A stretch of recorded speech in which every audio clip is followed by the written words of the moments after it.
last Friday we were in Florida for my brother's wedding. I looked over at my watch. I said, "It's about time," and start booking down. Okay, let's talk entertainment. I had to dance alone. Speaking of Florida, Alex brought me this beautiful necklace back. Do you like it? I love it. Oh, my brother got married. Finally, 36 years old. Get him to the other girls. All right, it was a record-setting weekend for The Dark Knight, the latest installment in the Batman series. Monique Soltani has that story and more on what's happening in Hollywood. Oh, yeah, Alex. Fans flew into the theaters to see the Caped Crusader take on the Joker.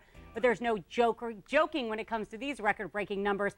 The movie grossed more than $155 million, wow, the most ever for a 3-day weekend. That was in 3 days. NBC's Michael Oku has more.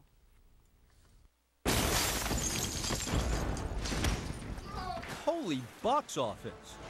All that buzz batting around The Dark Knight, the action, the suspense, the performance of a fallen star reached an all-out crescendo. Now there's a Batman. Generating more than $155 million this opening weekend. Oh, you want to play? Come on. This is a watershed moment in cinematic history. The Dark Knight hosted the biggest opening weekend of all time. It's the cinematic equivalent of the 100-year flood. From as far as Gotham City, you had to see it coming. I thought it was awesome, and it was the best movie I ever saw. There were the early raves from critics who put a shine on The Dark Knight worthy of a modern classic. Crowded theaters from LA to Phoenix, Miami to Massachusetts, where costumed fans, I have no shame, were going batty and buying tickets in a flourish. We're seeing over 1,500 showtimes sold out in 400 cities across the country. Batman has no limits. Despite its 152-minute running time, the lavish, brooding caper is showing in a record number of theaters, many providing screenings overnight, 24/7. And at 12:01 a.m. on opening day, it broke the box office record for midnight openings, well on its way to racking up almost $68 million, the highest grossing day ever. Experts say interest in the Batman sequel drove Hollywood's entire box office to its highest weekend numbers in history. Why? Because it's a great movie and it has a fantastic performance by Heath Ledger. Yes, the ace for producers are those 6 action sequences shot with IMAX cameras. A first, but the Joker's wild. Here's my card. And drawing fans in. Co-star Michael Caine. And he went straight into that character, and I'd never seen it before. All part of an edgy Gotham City thriller, driving The Dark Knight into Hollywood history. For today, Michael Oku, NBC News, Los Angeles. And of course, everyone's talking about whether or not Heath Ledger is going to get an Academy Award nomination for his role as the Joker. I have a good feeling he will. Okay, we all know Batman was #1 over the weekend, but believe it or not, there are a few other movies to see. If you happen to not see Batman, you might have caught Mamma Mia, because that one came in second place, starring, of course, Meryl Streep. We love her. She's singing, she's dancing. It brought in $26 million, the Mamma Mia, the movie. And then the other superhero flick, Hancock, came in third, bringing in $14 million.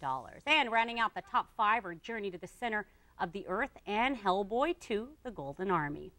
More than 15,000 Star Wars fans gathered in Japan over the weekend to mark the 30th anniversary of the franchise. It's been 30 years. All the icons of the movie were there, including an intimidating display of stormtroopers led by Mr. Darth Vader. Fans at the event had a chance to meet the cast members, including Mark Hamill, who he, of course, is the original Luke Skywalker. It's been 30 years since the film first opened in Japan back in 1978. No, at this point, I'm ready for kids to come up to me and mistake me for Luke Skywalker's grandfather, than really think that I look like I did in the movies. I mean, it's shocking. I can't watch them because it's like looking at your old high school yearbook. You go, did I ever look this way? Look at my hair. Oh, my God. Alex is old. That's not Mark Hamill. That's not Mark Hamill. Yeah, it is. That's Mark Hamill. He's, you know, look, I think he's fabulous. Angelina Jolie and the twins checked out of the hospital over the weekend. The hospital in the city of Nice announced that Jolie and the twins are released, and they are all doing just fine. Let's get over it. They're home. They've got their villa. They're doing okay.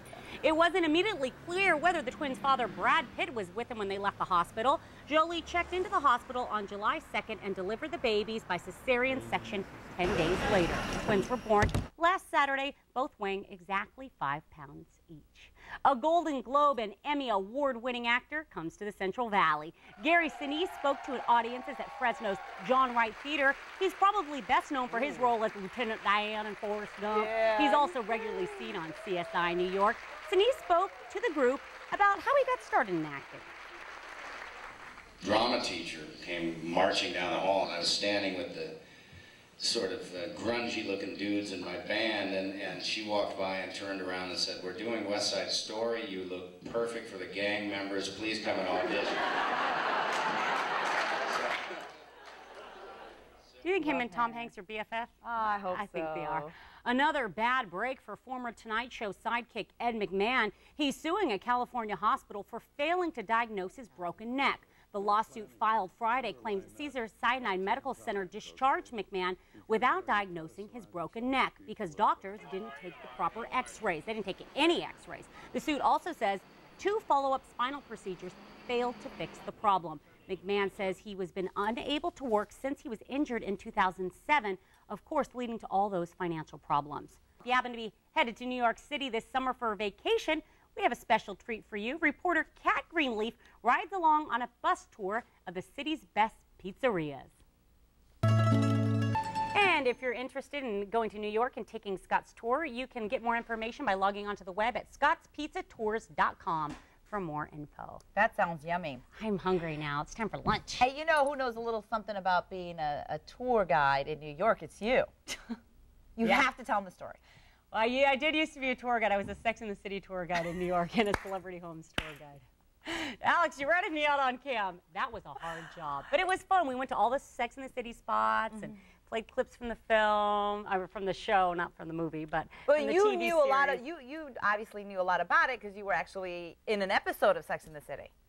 Are we out of time? Yeah, See, I'm revealing all of Monique's secrets. Not all of them. Yeah, I was in an episode of Sex and the City. It was fun. It was great. One of the funnest experiences of my life besides this show. Darn, we're out of time. And the girls were great. I bet they were. Oh. All right, everybody, thank you so much for joining us. We want to thank all of our guests as well. We'll see you again tomorrow, for sure. Bye-bye.